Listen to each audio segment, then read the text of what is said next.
So hello everyone. We are in Bali, and today we have Paige Hareb. And uh, 1 second, yeah. Uh, uh, oh. So yeah, I'm going to leave her to introduce who is Paige Hareb. Yeah, I have my notes here. I have many. Ah. So yeah, who are you? Who is Paige Hareb? Where you come from? How many years are you in the tour? Yeah, explain a bit. Introduce yourself to the people who don't know who you are, and even the people know who you are. Maybe you can say something they don't know about you. So, Paige, your time now.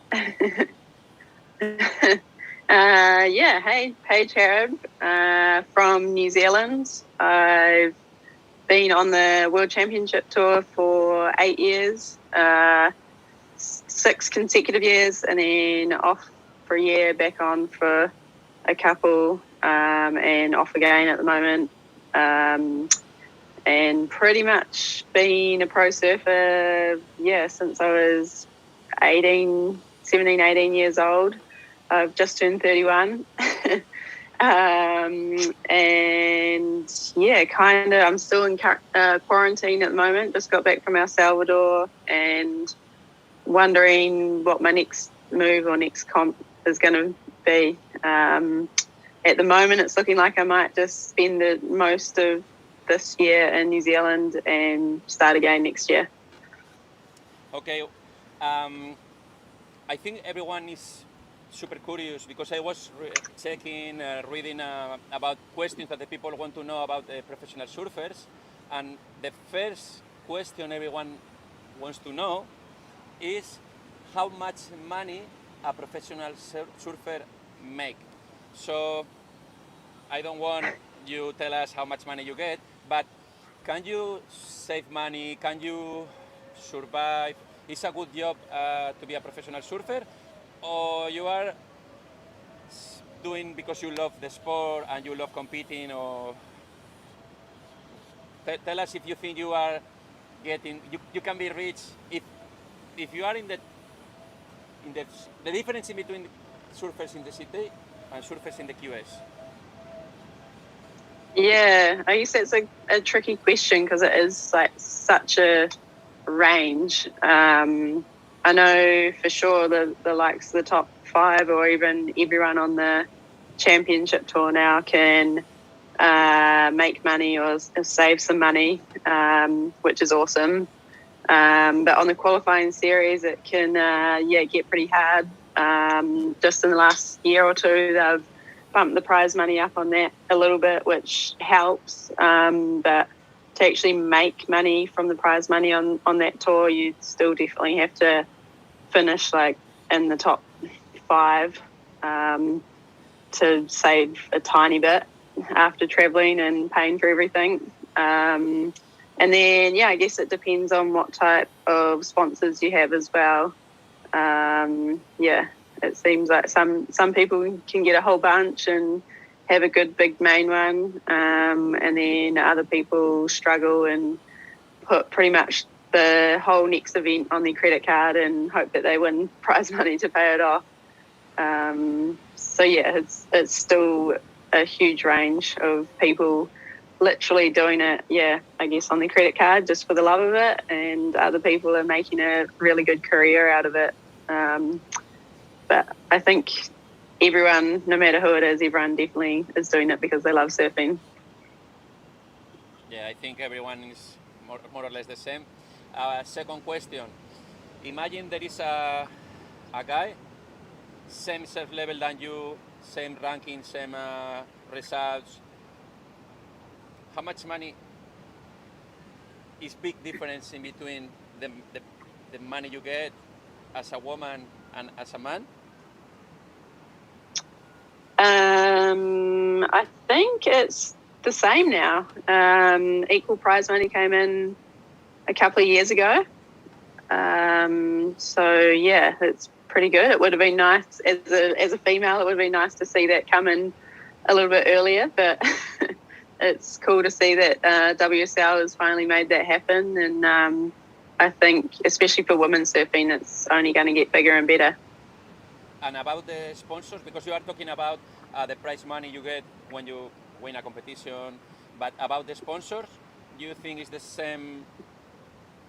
The sponsor invest the same money Okay, in women and men? I'd like to think so, but I don't think that's the case.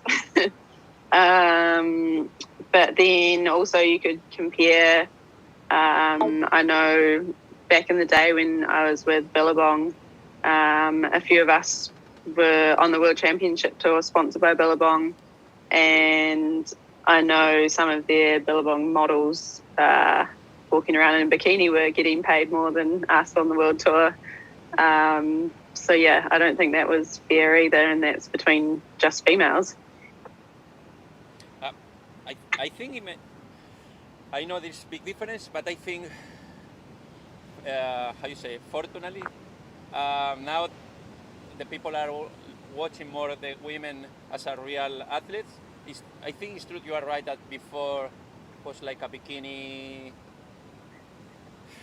thing, but I think now year by year it's getting more. Even the surf level of the women, I think, in my opinion, the surf level of the women, I don't know, like 10 years ago, you go into a maybe 10, 15, you go into competition, and it's a huge difference in between when it's women and men. And now the men is improving, it's getting better every year, but I think women are improving much more. So it's getting more, how you say it, interesting. Yeah, definitely. Yeah, the women are improving. Yeah, I guess a lot faster than the men at the moment, or just catching up to the men, which is so awesome to see. And I think a big part of that as well is, especially on the World Championship Tour, WSL have actually made most of the events the same locations for females now as well. And I remember when I first got on tour, you turn up to like Bells Beach or something, and you'd literally hear some of the guys surfers say like, "Oh, it's shit and small and onshore, like put the girls out." And that's exactly what WSL would do, or ASP back in the day would put the girls out because it was shit. And it kind of became a running joke, but I guess it wasn't really a joke for us girls, because that was the reality of it. But now, even just this last comp, looking at the wave pool, the females are getting the exact same waves as the men, and like you said, they're surfing like just as good, if not better, than some of the men. So if we're finally getting the chance to like surf on an even playing field, and finally showing the world what we can actually do. And so it'll be cool to see in the future years, especially with events coming in like Chopu. I know the first couple of years that we might not be as good as them because they've just had so much more experience and time there. But it's definitely exciting for female surfing. I have two questions, and I'm thinking about which one is going to ask you first, because I would like to connect in the right way. But I think this is okay. If you have, imagine you have a 12 years old sister or brother, and he or she wants to be a professional surfer. Which advice you give with 12 years old or 14 or like when you are a grown? Which advice you give to them, or imagine you can give advice to yourself when you were 12 years old? I would say 12 years old, you're too old to become a pro surfer now. You have to be like thinking about surfing when you're in the womb, pretty much. You see so many good 12-year-old girls doing airs, and they're amazing now. So if you're even thinking about surfing at 12, I think it's too late. Not too late to surf and have fun, but maybe too late to be competitive in the next 5 or 10 years. But if even younger, I'd say start as soon as possible. there's so many good young girls coming up now, so you have to be super onto it, and you have to really love it and do it because you want to, not because your parents want you to. But at the same time, I'm totally agree with that, because sometimes when I coach kids, I want to know if they are doing because they really want or because they think the parents want, the dad or the mom. And you never know what is that line the kid is doing because the parents, the kid is doing because they like. But I think the parents are super, super important, because if you have a support from your parents, it's going to take you to the next level, I think. Yeah, for sure. And my parents have been supportive of me the whole way, and I was lucky enough they got me into a whole lot of different sport, which I guess, I was good at other sport as well. So I literally did choose surfing out of all the other sports just because I loved it, and that seemed the most fun to me. I want to say hello to your parents from here, and I hope they come soon to Bali. We are going for eat good food together. Yes, you and my dad. You love your food. Yeah, he sent me a message yesterday, I think, talking about something about my breakfast or lunch or something. So I say, hey, you must come to Bali. He said, yeah, I want. Yeah. The question I was thinking, if I ask you before or after the if you have a brother, sister, yes. Brother. Oh, because I'm thinking in English at the same time I manage the cameras, everything. But yeah, so the question is, sorry, I changed the camera. So the question is, do you manage your life, your training, your surfing, your objectives, your goals differently when you are in the QS or when you are already in the city? When you were in the city qualify, or when you are in that level, you manage different. You have like a different training, different life, different way to focus the year in the beginning of the year, or you are doing the same? I think it's changed over the years. I remember after I got knocked off the tour after my 6th year, and that very next year I was like, okay, I'm going to qualify and get back on straight away. And I put so much pressure on myself and didn't do it and didn't have fun or anything. And so then the next year I was like, okay, I'm now running out of money. This could literally be my last year to do it. So I'm just going to make the most of it. I'm going to, before or after comps, halfway around the world, I'm going to go and try and see other places and locations around the world and make the most of it, because this could be my last year and I might not get back here ever again. Between those 2 years, it was like completely different mindset. And that second year when I just didn't care as much and was having fun, and that was the year that I qualified again. And I was like, okay, well that's kind of how I need to be every year. I want to try and qualify. Maybe when you have these situations that you think, okay, last time, or I have no money, or instead giving up, maybe it's when you really enjoy and when you don't feel pressure because it's like, okay, I'm going to enjoy. Maybe it's when you make it. Yeah, definitely. So maybe the mindset is forget about this pressure about I need to do it, I need to qualify, and just I'm going to enjoy. I remember with Philippa 2 weeks ago, the advice she gave to the imaginary her when she's young is enjoy the present.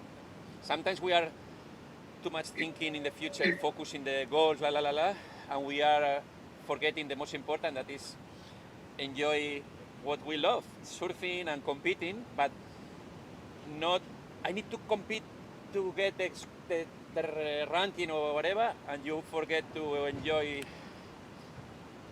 the experience in competition and traveling, even winning the heat, or sometimes I think we forget this because you are too much pressure. Yeah, definitely. And so that year that I didn't qualify, I do remember like thinking about what I was going to do after surfing, and like looking at jobs and different kinds of things, and just like thinking so far ahead. And then the next year I was like exactly that. I was like, okay, I'm just going to be in the moment and enjoy it and worry about the job stuff later. And luckily enough, I haven't had to worry about that yet. And this question I didn't, because before this interview we have like the questions I sent to her, but this question I just think about talking what you said. I'm super curious when you thought, okay, it's going to be my last year or whatever, which jobs, which things you had in your mind thinking, okay, I'm going to do this, or my future is going to be, because I coach many kids, and I said, even if you are in the top, if you are competing, you are in one of the best, because you are one of the best surfers in the world, but one day, this finish, for everyone, maybe if you are Kelly Slater, you are with 18 years still in the city, I don't know. But usually, there is one age that you finish the competition and you need to do something. So what do you have in your head, in your goals, or what you thought when you thought, okay, it's going to be my last year in the tour? Which kind of jobs you thought? What is your dream job? Dream job, I don't know. I think I remember like my mind was just all over the show, thinking about anything and everything that I could possibly do, from being a physio, architect, something to do with like real estate, even in the to be like a firefighter. So it was like, just my mind was all over the show. And but I know that also kind of helped me that there's definitely options after surfing. So as much as that I shouldn't really have been thinking about it, it still kind of gave me that nice, I guess, feeling of security that there is something after surfing. Yeah, sure, of course. But one thing, why everything you tell is architect, many things you said, and nothing that you said is around is surfing involved. You don't want, or you don't think you can do something about, because you have a knowledge for many things that many people don't know, and many people should pay for that. But everything you said, architect, la la la la la la la, nothing about surfing. Yeah, I don't know. I guess, I've been doing surfing for so long, and I will always like it, and it will always be a lifestyle. And there's definitely been moments over the years where it has felt like a job. People say, it's the best job in the world, but you definitely still have your ups and downs with it. I've kind of just always thought that because I've done it for so long, that I would step away from it for a little bit at least. I'd always still do it for fun and a lifestyle, but I don't think I can have it as my job for my whole life. Even, like as a coach or something, I don't know. I'm open to it, but I don't know. But maybe, because for the people don't know, I'm going to share, it's already in the description. There is a link. The people you don't know, Paige is a fighter. And when I say fighter, it's a fighter. You will see in the video. And I remember when I met you in Rodiles, we have I don't know, 1 week coaching. And I didn't know this. And when your dad told me and I saw that video, in my mind everything changed.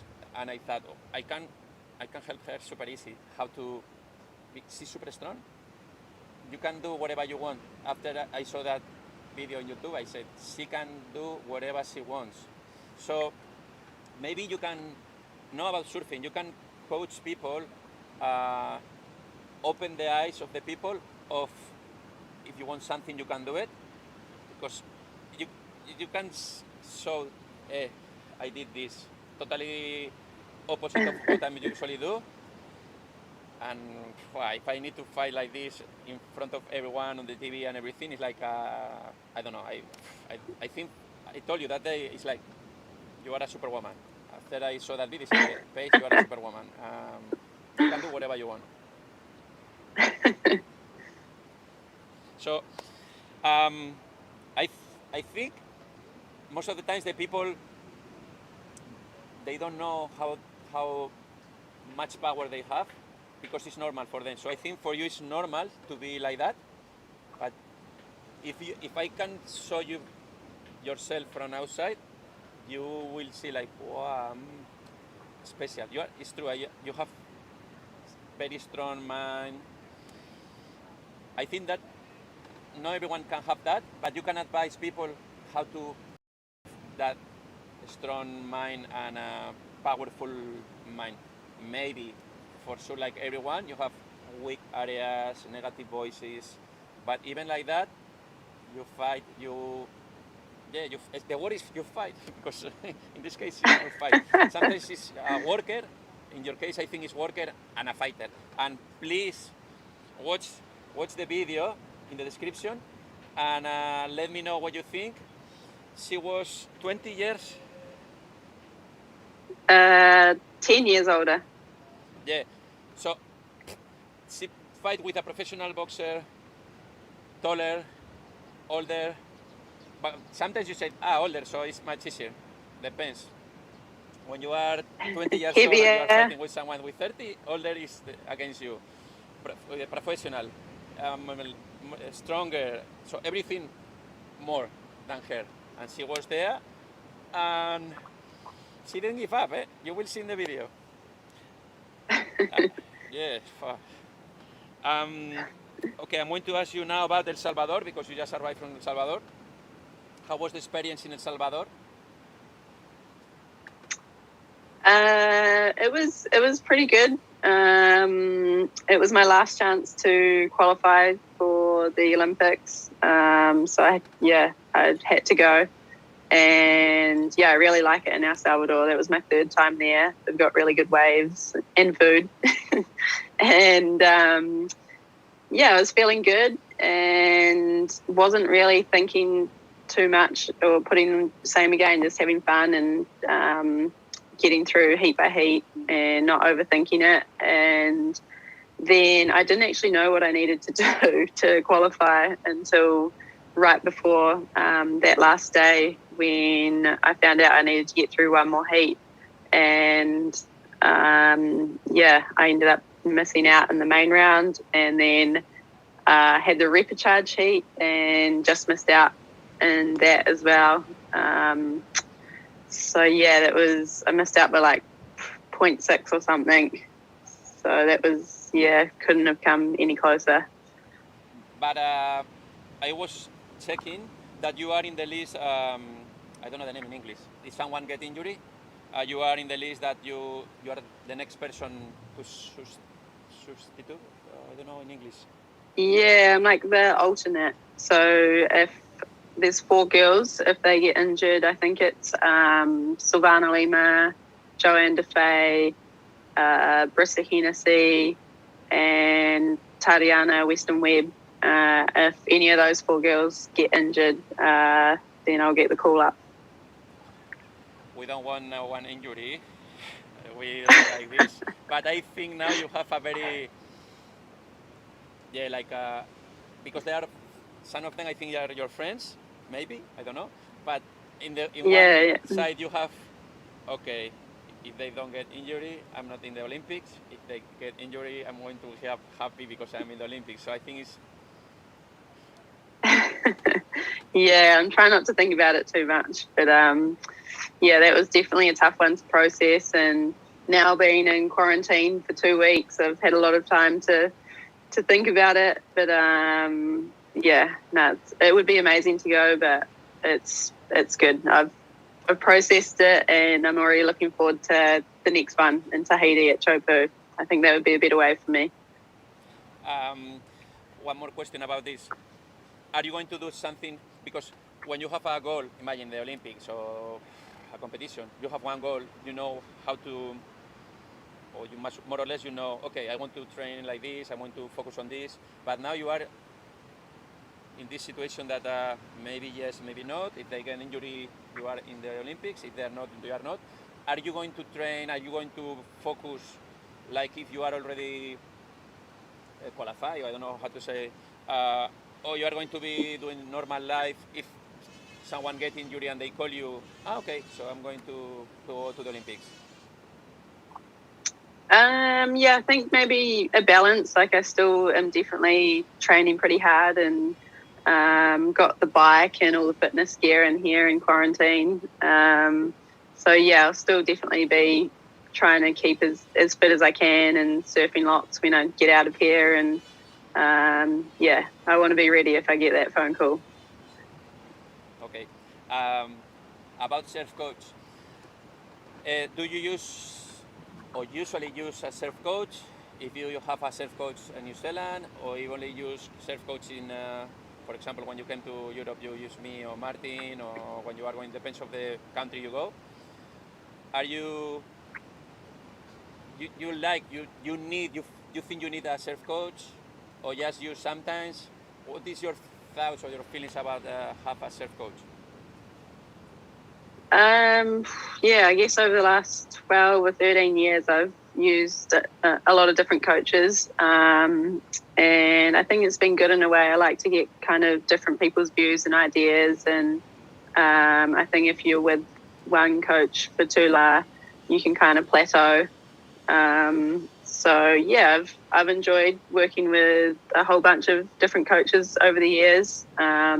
Sometimes it's been I'll get them, like in the area, like you or Martin in Europe, and Kale Balwarren at Bells Beach, just because it does work out better money-wise rather than paying for their flights to go halfway around the world as well. And they're obviously locals, so they know the spot better than anyone. But yeah, so it's pretty much I'm open to anyone as long as I gel with them. And yeah, I've worked with a lot of really good coaches over the years. And when you have a coach for you, this is a question I like to know just for me as a surf coach. When you, as a coach, you have a coach, you want, like, you are telling about the knowledge about the area, or sometimes you think it's good to have a surf coach because they give you kind of relax in your mind, keep you relaxed, calm, give you confidence. Or sometimes you meet your family or friends and you have someone that you can trust next to you, or just for, okay, this is the beach, this is the break, in high tide is going to be this, like a tactic. Yeah, probably, I guess, a bit of everything. Someone to bounce ideas off, where you're going to sit, or a lot of the time I know, but it is nice to, I guess, have a backup opinion and someone to agree with you on it as well. But yeah, I think now, like at the ISAs, I went there to by myself or just with my teammate, and I was, felt confident enough to do it all on my own. And yeah, pretty much most of the time now I do it all on my own, of where to sit and all of that stuff, but I'll still try and catch up with the coach every now and then and work on technique. Okay, one more question. Has COVID changed your life? You feel a little bit, or crazy, totally different your life before COVID and after? I think I know the answer, but I want to know from you. Yeah, it's when we first went into lockdown here, we were meant to have that QS or Challenger Series at Piha, and the French Pauline Ado, her husband, and Tristan Gilboard, they all stayed with me and my parents. We thought it was going to be just for a couple of weeks, and it ended up being like 3 months. So we became one big family, and they're like my brothers and sister now. And yeah, we did everything and anything, worked out, and had some really good food. Learned the French food.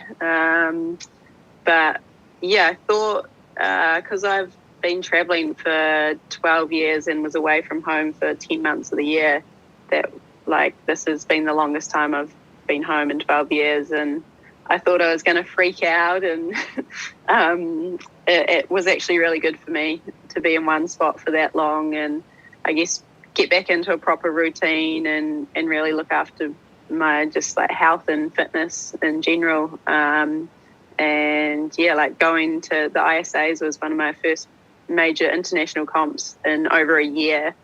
And I've felt probably the best I've felt ever, really. So it's been pretty good. Did you feel yeah, almost 1 year without competing, no, more or less? Do you feel like, wow, I forgot to be in competition, or you feel different like when you are competing like every week, every 2 weeks? So when you arrived in this contest, did you feel like, wow, long time I'm not in the competition? Yeah, I felt a little bit like that. But then once it started, it was just like riding a bike. But even better, I almost felt like more relaxed, which, yeah, I thought I would have been way more anxious and nervous. But yeah, I just felt super relaxed and calm in the water. And I think that actually helped me get through a lot of the heats there. So hopefully I can still stay like that and keep that energy going for whatever comp I go in next. I have one question. How many PCRs do you get in Salvador? How many what? PCRs, COVID tests, rapid tests, I don't know.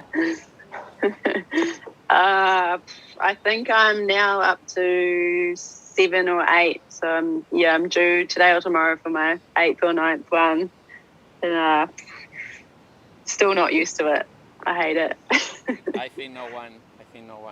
But I don't know. Looks, my friends in Spain, they are telling me that next week they are no more masks in a public place, public places. So it looks like it's getting better. I don't know. Yeah, I think we are almost in the end of the interview. I already asked you before, but maybe you change your plans. Do you have? I always like to have, for me, for the people I coach, or when someone asks me questions, I always ask, do you have which is your short, mid, and long-term goal? So I would like to know. I would like to know your short term can be, I don't know, this year, 1 year. Imagine next year in June. No, short term from now to Christmas goal. Mid term in 1 year, and long term 5 years. So your goals and how you see yourself in 5 years. Ooh, that's a big question. But I have had almost 2 weeks to think about my life. Between now and Christmas, I'm thinking the surf comps aren't looking that great. And unless I leave New Zealand for a very long time again, I'm not that keen to go and then come back and do another 2 weeks quarantine and pay $3,000. So yeah, that's going to get pretty expensive for me. So I think majority of this year I'll stay home, maybe a couple of trips to Australia or other countries that I'm allowed to go back and forth without quarantine. Yeah, just work. One question. Yep. If you are going to the Olympics, you need to go to the Olympics, come back, quarantine, blah, blah, blah, blah, blah. I thought government, New Zealand, all the countries pay your quarantine because you are representing your country. no? Yeah, for that. But if I go to like a championship event, a Challenger Series event, they won't pay. But for example, this one in Salvador, this one is, you are representing your country. It's not like a QS or something like that. You are going to represent New Zealand, right? I'm trying to get it paid for, but at the moment they're saying no. So I think I'll have to pay the 3,000. Okay, this is one more thing, but because people think that professional surfers, you live the dream, everything free, money, surfing the best places in the world, and everything is amazing. But the, how you call it, the dark side or the B side of this is not that beautiful, no? Yeah, I think there's still a lot of people that have a very rose-tinted glasses perception of being a pro surfer. I mean, it's definitely this is why I'm still here trying to do it. It's definitely a great job, but like anything, it's not always all fun and games, and there's some hard times and a lot of money spent. I'm sorry, I think I interrupted you before when you were talking about the goals. I don't know if you are already, because I was curious and I said, if she's still talking, I'm going to forget because I have a fish memory. But can you continue with the goals? Yeah, okay. So, now until Christmas, I think is competition-wise is pretty much another write-off for me. And then I'm looking forward to next year, hopefully the world opening up and the qualifying series getting good again. So I plan to do that and re-qualify again for the championship tour. And then 5 years, I guess the next Olympics is in only like 3 years now, 3.5. So I'll definitely, at this stage, I'm looking forward to trying to qualify for that. And and that's all I know right now. I'm not going to worry or think about anything else. Okay. So, I think I have all the questions already, all the questionnaire I have for you. And I don't know if you want to say something maybe from the app, because you are already almost 2 weeks locked down in a room. You are lucky you are with a friend. Well, some days I think that, other days. Okay, it's true that maybe, imagine you are, it's like to be locked down in a remote island with one person. I was with other people, but it's true that you can be like, oh, it's really nice we are together, and maybe can turn like why I'm here with this person, no? But I think in the end it's good to have someone to talk and don't feel alone, no? Yeah, no, it's been really good, and I'm getting along with her really well. So we know when to give each other space, and we're nearly there.